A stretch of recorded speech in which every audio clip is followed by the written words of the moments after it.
Love is not blind, but only lovers refuse to see. Kung in love ka, kasagaran di na ka makabantay sa sayop tungod kay patuhuon nimo ang imong kaugalingon nga sakto ka.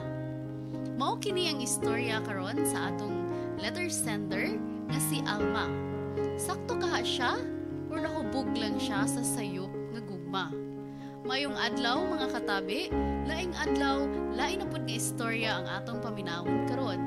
So I hope nga mag-enjoy mo sa atong mga stories dinhi sa ato ang YouTube channel.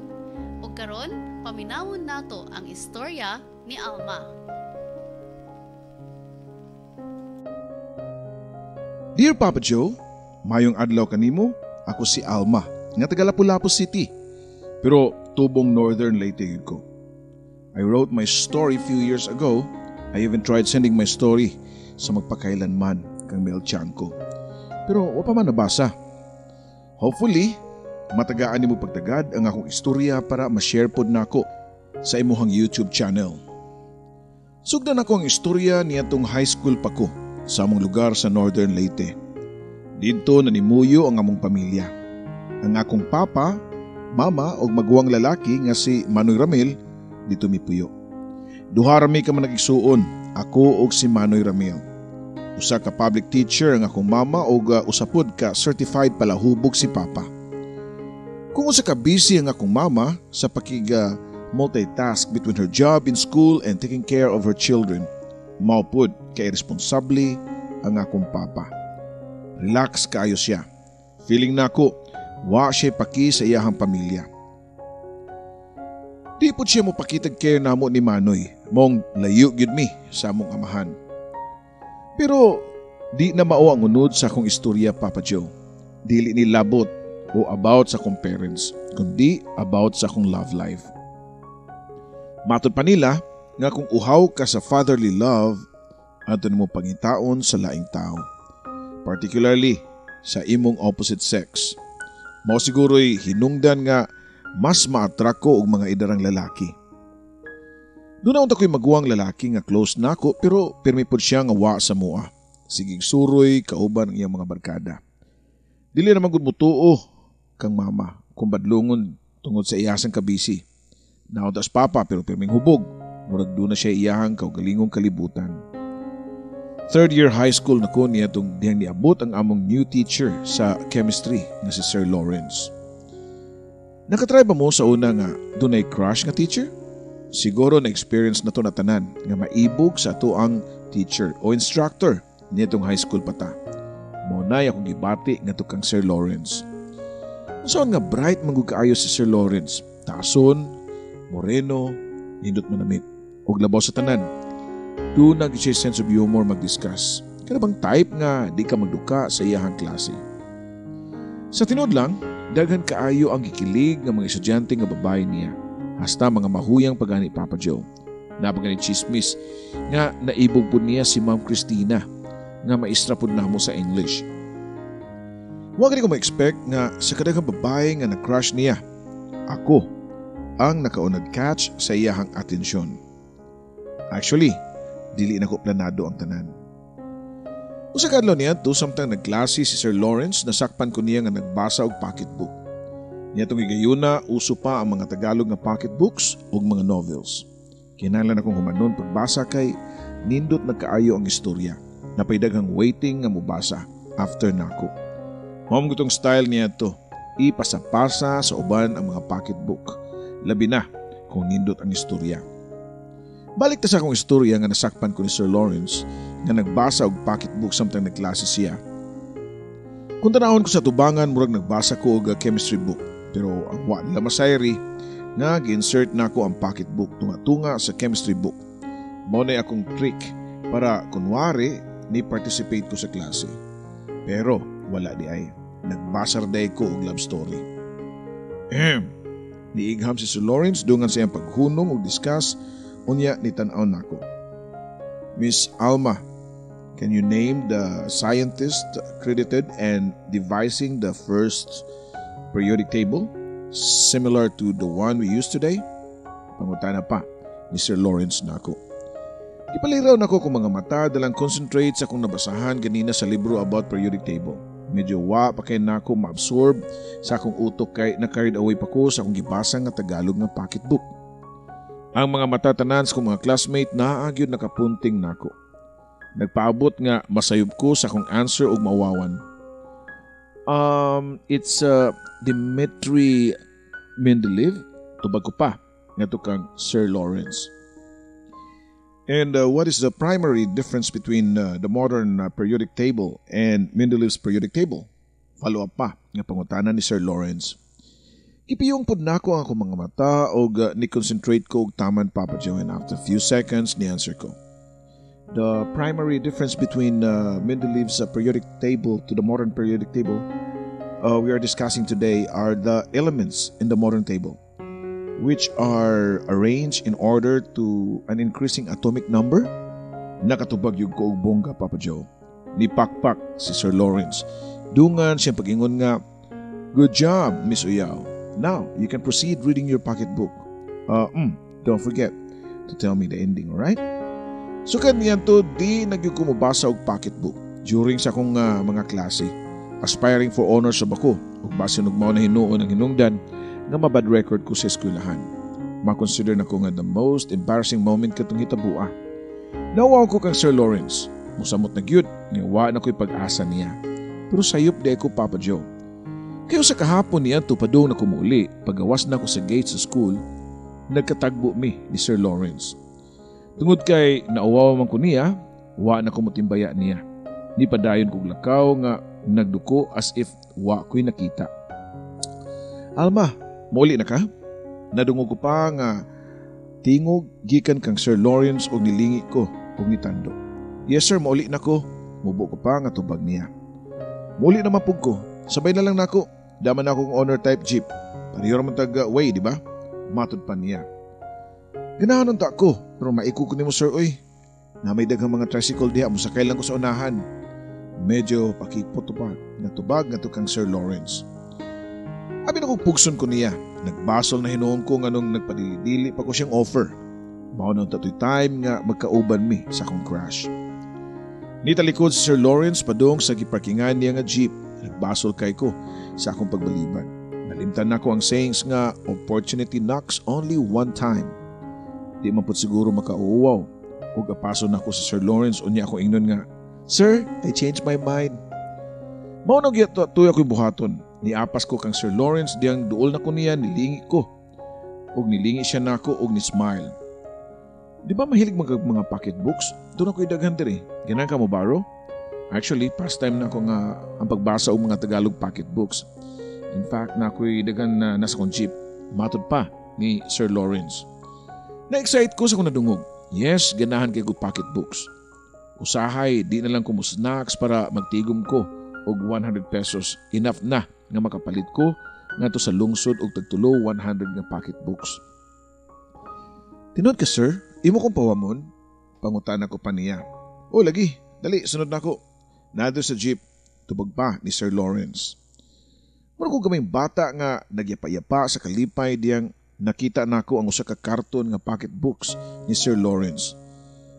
Puros pagyud mga favorite authors nako, sama nila ni Gilda Olivedado o ni Marta Cecilia. Mga Christine series ug uban pa. Tungod sa kong sobrang excitement, wa na ko mabantayi ang mga mata ni Sir Lawrence nga pilit kayo nga nakatutok sa akong lawas. 15 years old pa lang ko niya to. Pero dalaga na kay ko tan-awon. Siguro tungod kay naami dugo nga Kastila. According pa ni Mama, nga mga descendants kuno mi sa mga Kastilang ni Dunggo sa baybayon sa Leyte niyatong unang panahon. Bisag pirmi kong buwad sa init kay lagi probinsya man ang amua pero di ko itom ug panik. Mupuwa-puwa lang og mulutaw gyud ang akong pagkamistisa. Sa tinod lang, daghan ang nangulitaw nako sa mong barangay pero wag gyud ko nibati og bisag gamay nila nga interes. Pero lahi kang Sir Lawrence. Sukad ko niya gipahuwa mo pocketbooks. Feeling nako close naming duha. Of course, ako lang sa tanang estudyante ang iyang ipahuwam. So sa paman di ay ang akong naon, nag-assume na yun ko nga doon na siya gusto nako. Inspired ako everyday sa school labi na sa subject ni Sir Lawrence. Before kumusot sa klase ni Sir, Muadto sa kog CR para mamulbos sa dana kong baby powder. Unya magpahumot og baby cologne. Conscious kay ko sa akong kagalingon kung si Sir Lawrence na ang maestro. Kinahanglan pirmi ko na nakapoise. Pirmi kong nagpagwapa og preskot na daon. Iniguman sa klase, kung tingpamuhi na, magatang na kong daan sa gawa sa gate para makita lang ko ni Sir Lawrence kung muagi siya. Sama niya itong usa kahapon, nagdali ko nga niapas niya diyang padung na kini siyang sakyanan.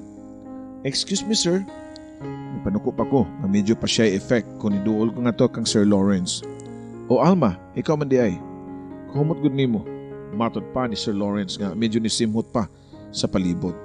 Ni-smile ko pinakute nga smile nga akong nabuhat sa tibok na akong kinabuhi. Bahala na og halata kayo ko. Wa na ko nagmind. Ang gusto ko may tabo na ako nga makapaduol ko kang Sir Lawrence. Kuan sir, nabasa na magud nako tanan nga gipahuam nimo mga pocketbooks. Ako nang iuli, unya kung doon na pa kay lain diha, manguwang pa ko untag lain. Padayon lang gyapon ko sa pagpa-cute ni Sir Lawrence. Amaw ba? Pero wala ba sa akong jeep? Nang limpyo mangugo pero kung ganahan ka, atuwa lang sa Mumbai. Tuway daghan dito, mas maayo ikaw mismo mapili sa imong mga gustong nga basahon. Tubag pa niya. Biyernes sa hapon kadto nahitabo, maong way klase pagkaugma. Sabot amo ni Sir nga sa Sunday ko moadto sa ilaha. Tuod man, Domingo sa buntag sa kong nangandam sa kong kagulingon og labaw pa'y ikasal nako Papa Joe. Excited ko nga gikulbaan nga imagine makaadto nako sa bahay ni Sir Lawrence. I'm sure makarelate mo nako. Imposible man sad og wa mo kasuway og crush, di ba? Naligo ko, dayon nag-ilis ko. Suot ang ako ang puting bestida nga tagatuhod ang gitas-on. Simple lang pero I know bagay na ako ang akong gisuot. Isudlay na ako ang akong taas nga buhok. Niya namulbos og baby powder. Usa pa may kuwang. Gitanaw na ako ang samin ang akong kagalingon. Happy ko nalimot pagbutang og lip shiner. Unya, magpahumot sa akong paboritong baby cologne. Focus kay ko sa akong papagwapa nga wa na ko mabantayi si mama nga ganihar din nagtanaw nako. Doon na kay ka-date, pangutana pa niya nako. Date ba oy? Wa mo tay uyab ma? Madto gani kog lungsod para mamalit og pocketbooks. Tubag ko pa niya. Butan ko nga ako mama. Gigitagaan pa ko niya kwarta para pampalit og pocketbooks. Pag-amping baya dito sa lungsod ha, ayaw naghapit-hapit dito sa uli iniguman nimo. Matod pa sa akong inahan. Basta batanon pa ka, normal gyud kaayo siguro nga mamakaka sa imong ginikanan. Nakusensya ko gamay pero okay lang. Padung na ko sa balay nila ni Sir Lawrence. Nanuktok dayon ko silang pultahan. O kuha madugay ni gawa si Sir Lawrence. Mura kong makulap sa kung nakita nga iyang get up. Nag-t-shirt lang siya puti o niya giparisan niya umubo kay nga short pants. Klaro kayo sa kong mga mata ang mga balahibo siyang legs. Walang nibata siya og 10 years sa iyahang pangidaron nga 29 years old. Dali Alma, dayon alita sa sala. Matod pa ni Sir Lawrence nako.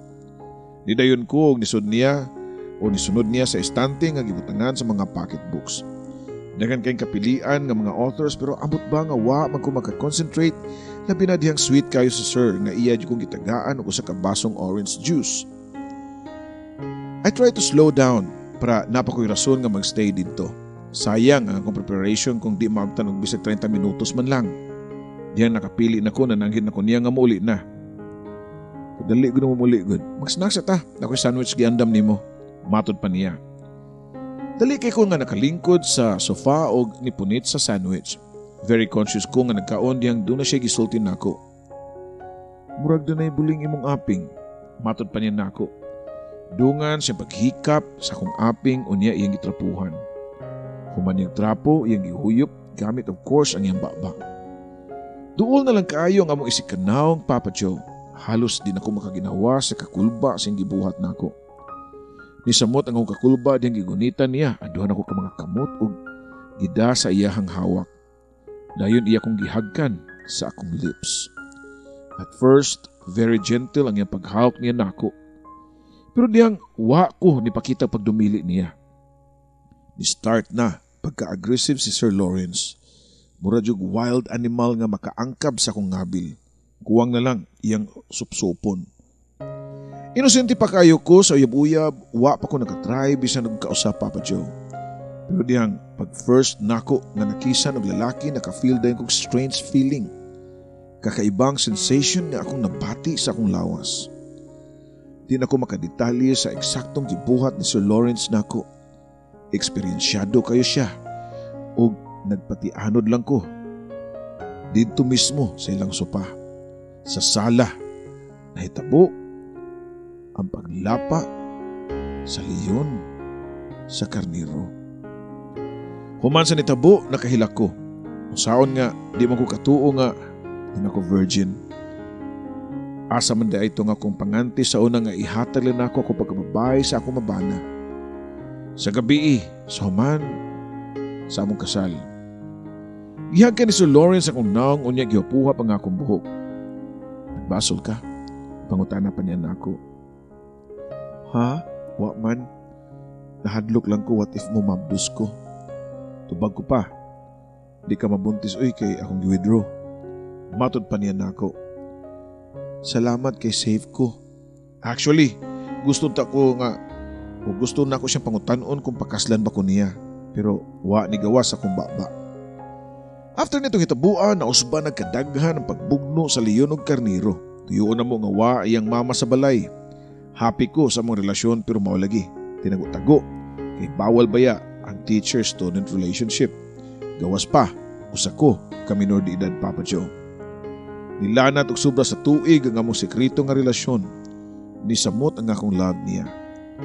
Ug iya sa kong pinangga kaayo. Labi na ug kamilang duha. Nakasabot ko sa among relasyon nga di pwedeng ibulgar sa katawhan. Pero usahay di malikayan nga magselos ko. Labi na og makikistorya si Sir Lawrence ug laing mga gwapa nga mga estudyante. Ang labaw na kong kasilosan kung makita na ko silang duha ni Ma'am Christina nga magstoryaanay, magkuyog ug lakaw. Sila mga duha ang pirming itupo sa school kay silang duha ang mga single na mga teachers. Dito, nagsugod ko nga mangaway na nga tukang Sir Lawrence inikita namo. Sama nitong adlaw sa Domingo nga schedule namong kita. Wa mo lakaw ang inahan. Sa ila, mao nga naka-decide siya nga want to lungsod para mag-check-in og pension house. Nisugod nagromansa sa Sir Lawrence nako pero akong giwakli ang iyang bukton. Sige na lagi mo kuyog-kuyog ni Ma'am Christina. At sa man uyab mo, isog ko pa nga pangutana niya. Silosam na kay ka, uy. Nakaibaw biya ka nga, palabas lang na nako para di sila magduda na tunduha. Namo gyud naka-report sa principal nga magsakayan kuno ka sa ko ang jeep. Nya, di gyud ta angay mo kumpiyansa ron panahon na. Unsaon lang may bawaan ta, mawadan kog trabaho. Tubag pa ni Sir Lawrence. Nakasabot man ko ana pero di lang gyud ako mapugna na akong kagalingon nga magselos ko. Labi na ko makita ko niyo ni Ma'am Christina nga magkuyog mo. Murag feeling close man kay mo. Siya sadya ni mo sad. Matod ko pa niya. Ay napansin na ang among ka-closeness ni Christina. Uy, asar bitaw na og makagraduate na ka. Di na ka estudyante. Dili pwede unya nga atong isabuak sa public ang atong relasyon. Kanang panahon na nga ready na ka, makagraduate na ka, wala tayo kahadlukan. Tubag pa ni Sir Lawrence. Akong ituman ang iyahang gusto. Anyway, para naman namon duha sa banging gibuhat. Dili po ko musugot nga mawadan sig trabaho tungod nako until such time nga niabot ang adlaw sa akong graduation sa high school. Ako na siguro ang pinakamalipayong binuhat niya itong adlaw. At last, free na mi ni Sir Lawrence. Di na mi mahadlok magkuyog. Pwede na mi mag-date o mangaon sa gawas. Maunay pagtuon ako, Papa Joe. Unsaon nga kung kanusa di na ko estudyante sa eskwelahan nga gitudluan ni Sir Lawrence, nakamatikod man ko og kausaban niya. Wa na kasi time nako. Kung manghagad ko niyang date mo balibad siya. Sama niya itong sa kaadlaw nga Domingo. Nagsabot mi nga manimba. Iya kong hapiton sa amo para mapaila-ila na ko siya sa akong mama. Pero niputi na lang ako mga mata, Papa Joe. Wagod siya nito nga mo nga nakahukom ko nga ako na lang amo ato sa ilaha. Pagkapunta ko sa ilaha, iyang mama ako naabtan. O Alma, unsa may ato? Timbaya pa, niya nako. Kung anong ta mamangutan na lang ta ko na si Sir Lawrence, tubag ko pa. Sa iyo ba nanlakaw kauban si Christina? Muatom ko na itong kumbinto para maglukat og requirements ilang kasal. Murag bomba nga ni buto sa akong atubangan sa ang ako nadunggan, Papa Joe. Kasal? Kisa ikasal, ma'am. Pangutan ko pagbalik sa iyahang inahan. Sila, si Lawrence o Christina. Wadi ka kabalita nga, mabdos naman si Christina. Kinanglan doon lang pakaslan para di sila mataktak sa trabaho. Sikreto lang ang among relasyon ni Sir Lawrence. Bisan ang iyang inahan, why kasayuran. Samot na ang akong mama. Wag yung laing nahibaw sa among relasyon, gawas na munduhan ni Sir Lawrence. Dali ko nga nananghid siyang inahan og nitalikod dayon. Di ko gusto nga makita niya nga nito ang akong mga luha. Sobra kasakit ang akong gibati. Naglakaw ko nga naghilak ug wa na ko'y klaro kung asa ko padung. Gabi na kong nauli sa amua og nakabantay dayon si mama sa akong porma. Alma, di mo kagikan nga ganiharam ka nilakaw. Ug yun na pa, nung sa nang naong nimo, di mo na madrawing. Pangutana pa sa ako ang mama. Wa na ko makapugong sa kong kagalingon. Di na ako matago ang gibating kasakit. Kabuthunon na kaayo ko, Papa Joe. Nihila ko kusog kaayo o gigakus na ko ang akong mama. Pinaagi sa paputol-putol nga pag-istorya. Nasultin na ko ang tanan. Ginoo ko namang bataa ka.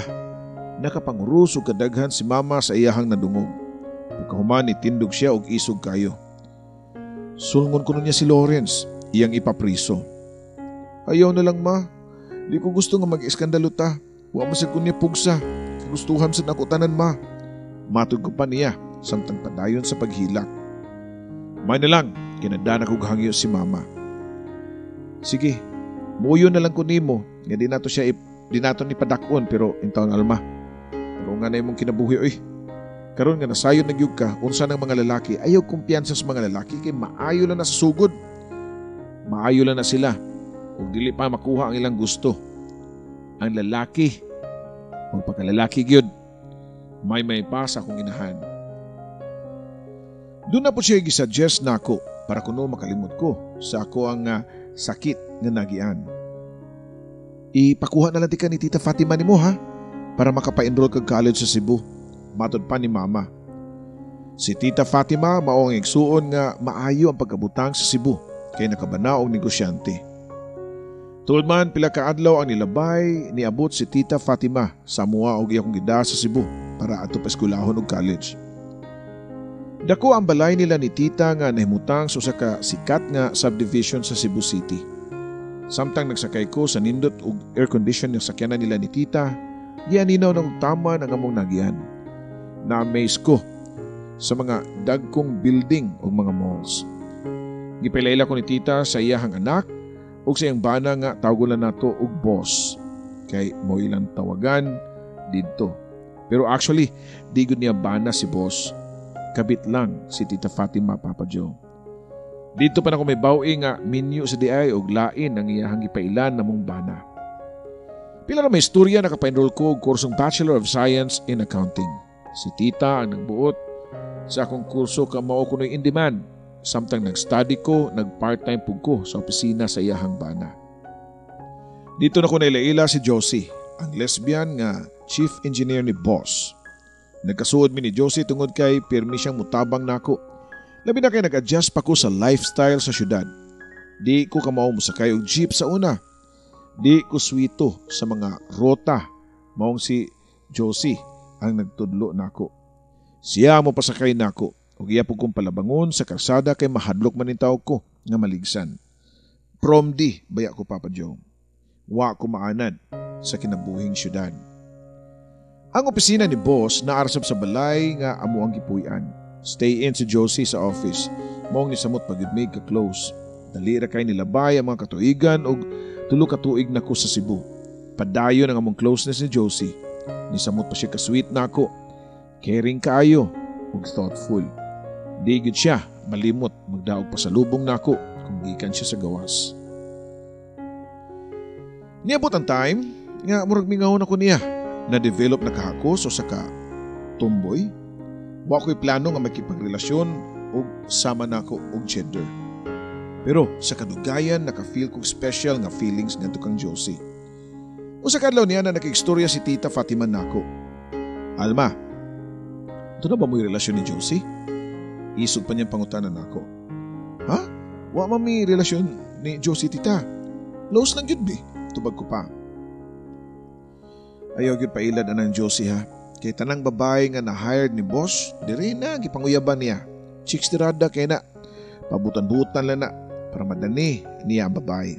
Matod pa ni Tita nako. Gipasaligan ako si tita nga magpalayo na ko kang Josie. Di nami magpakita og sweetness kung naamisod sa bahay. Mga buhaton, mga tumigmol, og dito freemy nga makadisplay sa mong affection. Actually, why nahitabo nga intimate moments namo ni Josie. Pero kung magkuyog mi, murag yun mi og naay relasyon. Sweet magud kayo si Josie nako. Gentleman kaayo. I mean, gentlewoman di ay. Pirmi kong gunita niya sa kumbukton, muagbay siya nako og mugakuspog ko sa iyahang hawak. Ingon niya itong pormaha ang nakita ni Tita Fatima namong duha ni Josie. Samtang nag-holding hands mi nga naglakaw-lakaw sa mall. Diha po si Tita og nakita gud niya sa iyahang mga mata ang among PDA ni Josie. Isog kayo nignaong og yatubang minyang duha. Pauli ka ron dayon Alma ha. Natistoryahan. Matod pa niya nako. Ug tuod man, niyatubang minduha si Josie nila ni Tita Fatima og ni Boss. Nibalibad minduha nga wa may relasyon pero di sila motuo.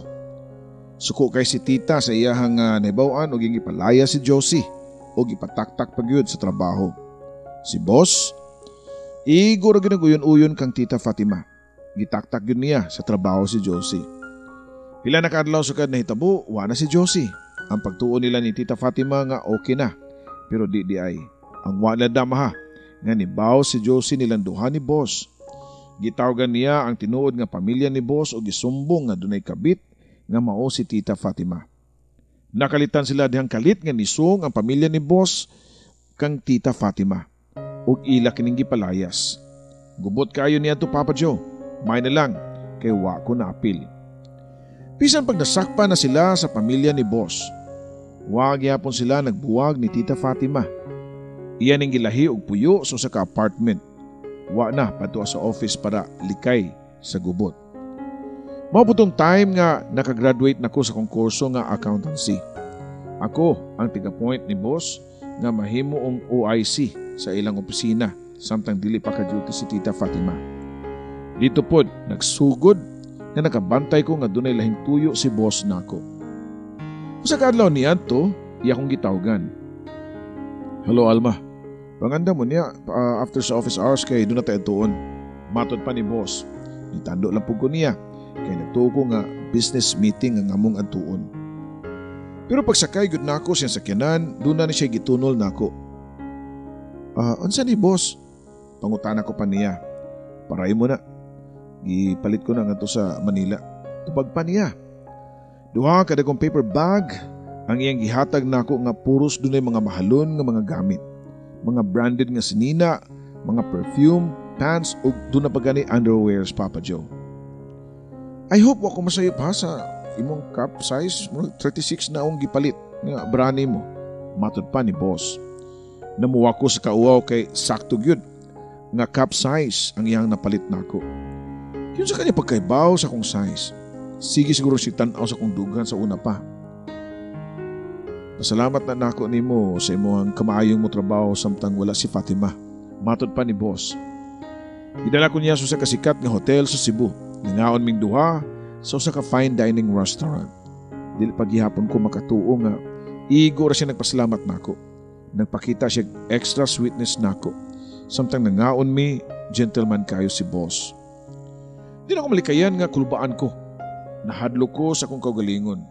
Dali ra mo kay ko ma-fall sa mga tao nga magpakita og kaayon nako. Dili ra bagyod pwede kay karelasyon siya sa akong tita. Usahay mo tanaw ko sa nawang ni Boss nga buotan kayo. Di na ko malikayan nga mudayeg ko niya. Unsaon nga gwapo siya bisag tiguang na. Doon na siya similarity sa artista nga si William Martinez. Human akong kaon, gidala ko niya sa kasino. Nakadaog pa mi sa kasino ug iyang gihatag nako ang kwarta nga among nadaog. Human, nag-road trip mi ni Boss. Naglibot-libot sa Cebu ug bisan asa na lang maabot. Daghan po kay siyang mga pangutanan nako about sa kong love life. Nakasuhay na ka nasakitan? Pangutana pa niya nako. Tungo siyang pangutana, nahinumdum hinoon nako ang maluibon na kong maestro nga si Sir Lawrence.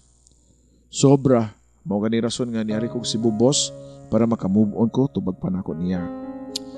Well, in life, don't always count the pain. Instead, count the happiness, the experience, and the lessons nga imong makatunan Normal na nga masakitan ka. Part na sa kinabuhi. Matud pa ni boss. Sakto si boss. Normal ang masakitan. Og tungod niya to, naka-feel ko og relaxation. Murag naibtan kong tunok. Sa tinod lang nasakitan paghihapon ko sa gibuhat ni Sir Lawrence nako. Pero what's the point? Nga magdumot pa ko nila ni Christina. Kung magdumot ko, meaning to say, wa pa ko ka-move on. Gitanaw na ko si boss samtang nag-drive. Kamaayon niyang tao. Swerte si Tita Fatima niya. Dito siya perfect pero asa ba kakitag perfectong lalaki karong panahon na? Wala, Papa Joe. Na-appreciate na ako ang mga qualities ni boss. Ang mga perfect imperfections. Sukat niya to, malipay ko nga makakita niya. Gusto na ko siya nga pirmi nasa opisina para magkauban ako siya pirmi. Nausban pag kadaghan ang among pagsigig kuyog nga mangaon sa gawas. Unya magkasino inig kahuman. Mag-road trip, unya usahay, mag-shopping. Very thoughtful o galante kay si boss. Prinsesa ang iyang treatment nako, Papa Joe, kung magkuyog min duha. Nabantayan na lang nako nga nahug na ang akong buot niya. I fall in love to the wrong man again. I know it's wrong, tungod kay sila pagyapon ni Tita Fatima og duna sila'y anak. Pero gipiyong nako kung mga mata diyang usa ka gabi na ana iya kong gitawgan. Alma, ari ako dito sa hotel. Magpaabot ko nimo. Matod pa ni boss. Dili sa casino o restaurant kundi sa ka room number sa hotel nga iyahang gisulti nako. Kay bawo ko nga sayop pero niadto ko. Pagsud na ko sa kwarto, naghigda na siya ibabaw sa kama na white bathrobe ang iyang suot, Papa Joe. Gikamay ko ni boss o gipatapad ko sa iyang higdaan. Gisunod na ko ang iyang mga instructions, lakip na ang sugo niya nga ipahubo ang akong mga sapot. Yes, tunay ni tabo namo. Gitugyan na ko ang akong lawas o sa kalalaki nga wa ko'y kasiguraduan. Nakapangutan ako sa akong kagalingon. Maura ba yun niya ang akong papel sa akong kinabuhi? Perming itago? Anong permi mo kung ma-in love sa sayop nga tao o sa sayop nga gugma, Papa Joe? Kung in love ka, kasagaran di na ka makabantay sa sayop. Patuhuon ni may mong kagalingon nga sakto ka. Doon ay rason pero sayop. O di kini mabantayan kay lagi hubog ka sa gibati ni mong gugma sa imong partner. Wa na ko makabantay nga obvious na kayo mi si boss sa opisina. Ug usa sa mong staff ang ni-report nga tukang Tita Fatima. Nakalitan na lang ko dihang kalit nga nisong si Tita Fatima sa opisina ug isog kayo nga nag-iskandalo dito. Pagkakita niya nako, iya kong gidasmagan unya gibira nga akong buhok. Bitin ka, impakta demonya, wa kay utang kabubuton. Si Tita Fatima pa nga nagpangusmo sa kasugo. Tita, kasi puto mong ipasabot. Pangutana ko pa niya. Dramaturga kanda ko. Karon dayon, layas din kay gitawagan na nako ang imuhang mga ginikanan o gipahibaw sila sa imong gibuhat, mangingilog kag lalaki. Siyagit pa niya nako, Papa Joe. Tita, nasayop kasi imong pagtuoy. Wa ko mangilog og lalaki. Gibarugan nako ang akong pagpamakak niya, Papa Joe. Bakakon, dugay na kong nagduda ninyong duha, pero wa lang ko muriak dayon. Ganiha, gisundan tamong duha og nakita ko sa kung duha ka mga mata ang tanan. Lupig pa'y bagong naghanimon ninyo sa kasweet ninyong duha. Dito pa lang sa kasino, gusto na akong bugnuon ka pero naglikay lang kong iskandalo. Matod pa ni Tita Fatima. Nisaka siya sa second floor og nisud sa amo ang kwarto doon gipanglabay ang ako mga sinina. Kung doon na pa kay kauaw, sa imong pagkababae, layas dayon din baga kag naong, gipaari ti kag Cebu, gigastuhan ti ka para college, pero unsa imong gibuhat nako, ambisyosa kanda ko. Sakit kaayo ang pong ni tita nako. Gusto ko nga motubag pero wa na lang. Tinuod na iyang gisulti tanan. Dako ko og utang kabubuton niya. Gisud na ko sa bag ang akong mga gamit unya ni sakay kog taxi ug nagpatod ko sa ka pension house. Wa madugay nitawag si boss nako. Alma, kumusta na ka? Okay na ka? Pangutana pa niya nako. Dili ko okay. Kinsang tawhana ma-okay sa akong kahimtang nga wa masayod asa padung. Pero gitubag na ako si boss nga okay lang ko boss, niya ako karon sa pension house. Alma, mao ni buhata sa kayog taxi padung sa Lapu-Lapu. pahatod sa usa ka kondo. I-text na ko ang details, okay? Ayan na paghilak. Everything will be fine. Matod pa niya. Nagpasalamat ko sa hilom kay wa ko pasagdi ni boss. Gituman na ko ang instructions o pila ra may istorya. Nabot ko sa usa ka condo unit sa Lapu-Lapu nga fully furnished. Kitaguan ko ni boss para di ko makitaan sa akong iyaan. Hangtod sila si mama, way kalibutan ug asa ko. Nahadlok na pug ko nga motawag nila kay dihay kausa nga ni-try kog panawag ni mama iya kong gikasab-an og taman. Wa jud ka motagam, Alma? Naman ang tinaga lalaki diha nga bagay nimo nga way kabilinggan nganong ana man jud kas mga complicated. Pangasaba pa niya nako. Mao nga wa na lang sa ko manawag nila usab. Siyempre, ato gyud sila modapig kang Tita Fatima. Murag ga pelikula nga akong kinabuhi, Papa Joe. Ang nakapait lang kay di ako ang bida. Ako ang kontrabida, Papa Joe. Nilabay ang pila ka buwan nga murag nibugnaw na ang issue. I was trying to start a new life. Pero unsaon ako pagsugod ug bagong kinabuhi kung mabdos ko. Yes, Papa Joe, 2 months pregnant ko sa mga anak ni boss. Kung unsa kadako ang akong kaguol nga mamabdos ko, maupod ang kadakong kalipay ni boss. Nisamot siya ka mapinanggaon nako. Though di siya pirmi mo bisita nako kay gwardyado siya pirmi ni Tita Fatima. Pero mangita gyud siya time nga makaana sa kondo bisan og once a week lang. Sulito na mo ang time nga magkauban mi. Tutuan ako siya og mga lamian kayo nga mga pagkaon. Bisag dako na kog tiyan, gipakita gyud nako niya nga giataman gyud nako siya og taman. Nisamot ang kalipay ni boss diyang gipanganak nako ang healthy baby boy. Liwat kayo niya ang bata.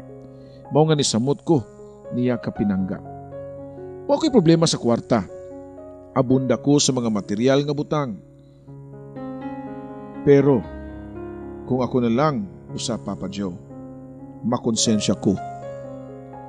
I know nga sala ang akong gibuhat tungod kay iyaan pagyud nako ang akong karibal. Lain pa tong tinuod niyang pamilya sa Manila. Pero sa may mahimo nako, nahigugma ko. Sayop ba di ay nga mahigugma? Usahay maluoy ko ni boss nga magtan-aw nga murag ni hugo ug lapoy pirmi ang lawas. Usaon nga naninguha man siya nga ma-divide ang iyang oras sa iyang tulo ka pamilya. Tanan niyang mga anak. Sa lain-laing mga babae, puros niya pinangga. Hangtod nabantayan na lang nako ang dakong kausaban sa iyang lawas. Murag luya ug dunay gipamati. Usahay makit-an nako nga maghangus ug maglisod na og ginhawa. Imna ni nga akong gihimo nimo nga fresh juice maayo pa ni pandetox. Matug ko pa niya dungan sa kong pagmasahe sa iyang abaga. Salamat, Alma, ha, pero ayon lang palabi ko timan nako. I'm fine. Ang atong anak na lang ang atiman na para di ka mahago. Butan gud kayo si boss. Wag kupas ang iyang mga pagka-manggihino na hunaon diri nako. Mananghiday ko nimo nga di ko kari next week mularga kog Manila kay birthday sa kong anak na si Tricia. Matod pa niya nako. Ang iyang gingon nga Tricia mao ang kamanghuran niyang anak sa iyahang legal nga asawa sa Manila. Pagamping sa biyahe nimo, ha, okay? Ang imong tambal ayaw kalimti. Nitindog ko og i-play ang music nga paborito ni boss, ang instrumental nga Careless Whisper. Nasayod na si boss ug unsay may tabo kung ako ning i-play nga music. Gipahigdan ako siya sa kama o gimasahin ako ang tibok niyang kalawasan.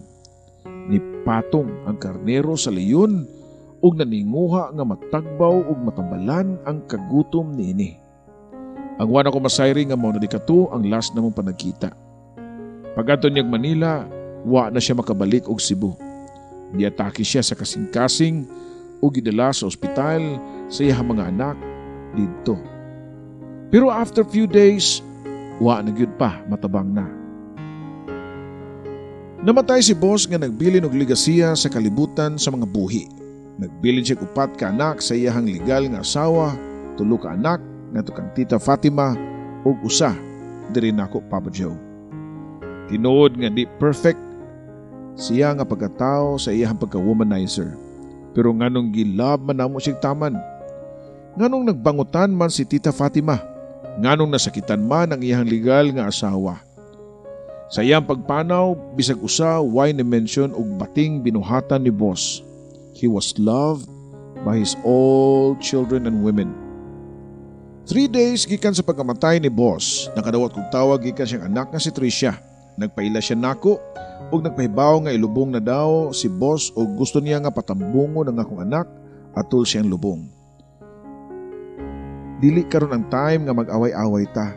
Hinuon angay ta nga magkahiusa. Mo nay gustong mahitabo ni daddy. Giingnan na pud nako si Fatima. Pero ang mga anak lang ang pwedeng mo attend, dili pwede ang kabit. Prangka pa nga sulti ni Tricia. Yes, wa ko lang gusto kundi makatambong sa lubong ni boss. Pero agig respeto og delikadesa labi na nga mutambong pud ang mga anak ni Tita Fatima ni balibad kog tarong kang Tricia. Nakasabot raman pud siya sa akong side. Anda kong konsuelo na lang nako niya tumaw pagka open-minded sa mga anak ni boss sa iyahang original nga family.